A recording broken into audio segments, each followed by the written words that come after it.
lightsaber battles, more Star Wars maps, and the return of my beloved Ahsoka. Pop Tot, the long-awaited Ahsoka series is here. Was it worth the wait? Well, yeah, of course. Ahsoka is one of my favorite non-original trilogy characters. You know, Yeah. she's obviously a Dave Filoni invention that came up during the Clone Wars cartoon series. She has like all this growth through the series, all those Rebels. Ahsoka, you are making a mistake. Maybe. But I have to sort this out on my own. You have an argument to say she might even be the best character in all Star Wars in terms of her arc. It's insane. Then I will avenge his death. Revenge is not the Jedi way. I am no Jedi. I was really hesitant on Rosario Dawson taking up the mantle. I think me and a lot of people were thinking that Ashley Eckstein, who actually voices her, is young enough, and she's actually dressed as her before in cons, but I've grown adjusted to her, and I do love what Rosario brings to it.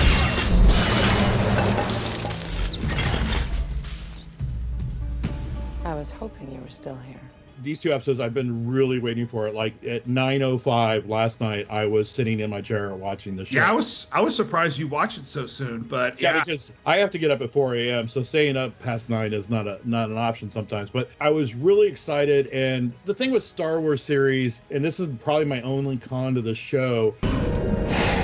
It has a name on the title, but doesn't often focus on that character. Yeah. Mandalorian's often focused on Grogu, or Boba Fett was focused on Mandalorian. Obi-Wan was focused on, or Kenobi was focused on Leia. These first two episodes was really kind of Sabine Wren. I gotta believe that they're doing this to establish the space between Rebels and now. These two episodes were very Sabine heavy. I think the Sabine part is mainly trying to inform the audience that didn't watch Rebels what Rebels was. And I think one of my nitpicks / knocks was that if you didn't watch Rebels, you didn't really know what was going on. So there was a lot of like, hey, this is who this was. Oh. We've been through a lot.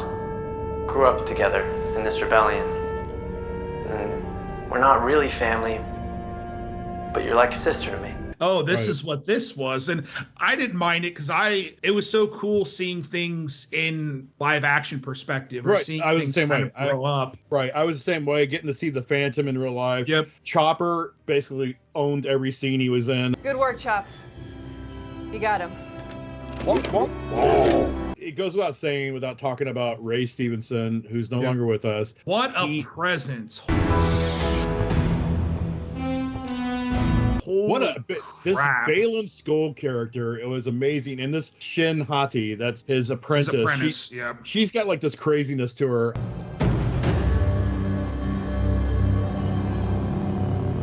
I really enjoyed the juxtaposition, the antithesis of the Phantom Menace opening scene with them two being the opposite. Like they were coming aboard and they kind of this whole peaceful thing, and the guy calls them out.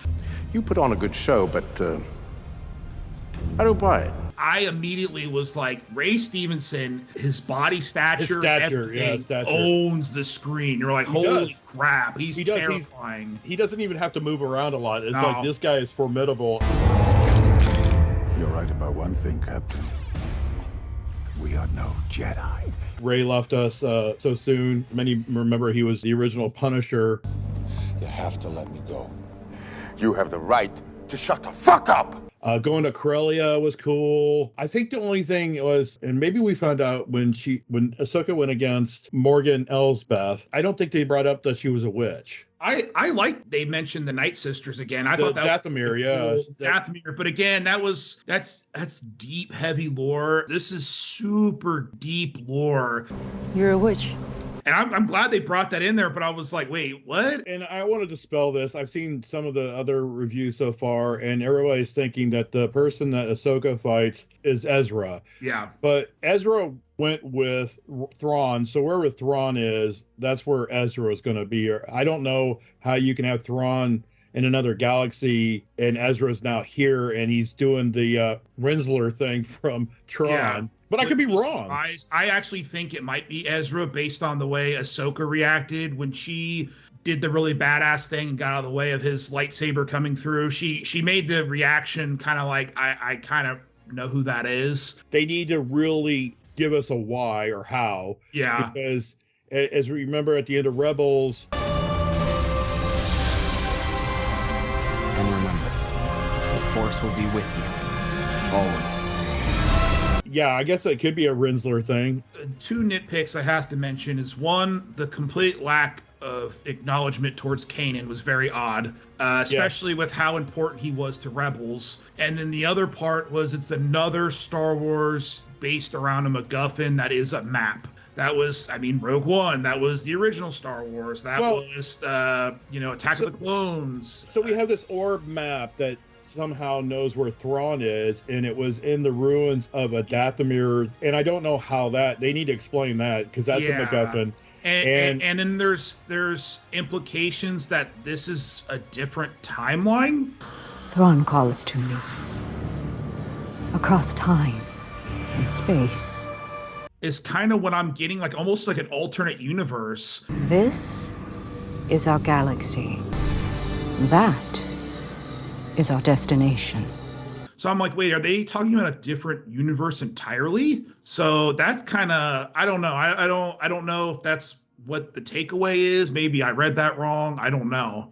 I feel the path forward is clouded. Construction and production wise, my biggest beef, Hera, not the actress. Yeah. They casted everybody just perfectly, including Sabine Wren. The makeup was off for me. It was a little too, like they were trying to match the cartoon green. Yeah, that's fair. And her costume was almost too cosplay for me. It didn't, like, she's a general, and she's an in the field general. Her stuff was just like way too clean.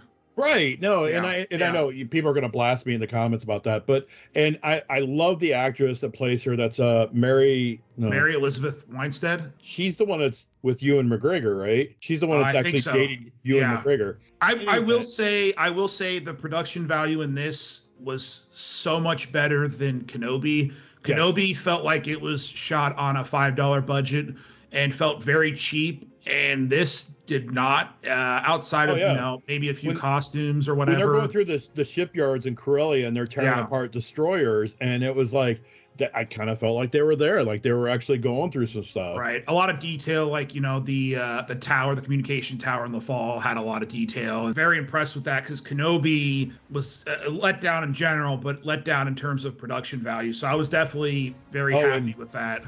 Clancy as the governor. Yeah. That was awesome. I love that too. Which he was just reprising his role from Rebels 2, which was cool. Right. Overall, the premiere episodes of Ahsoka, what would you rate it? Well, I'll give it an A. I love the casting. I love the artwork.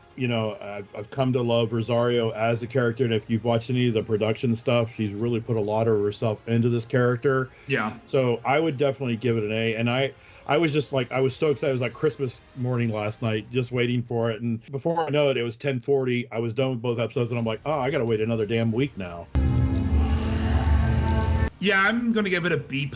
I really like what Rosario Dawson has done as Ahsoka. I think she commands a lot of the screen, and to go from not liking her in the shitty Clone Wars movie that was shoved out in theaters, she was this annoying, bubbly teenager. There's been a mix-up. The youngling isn't with me.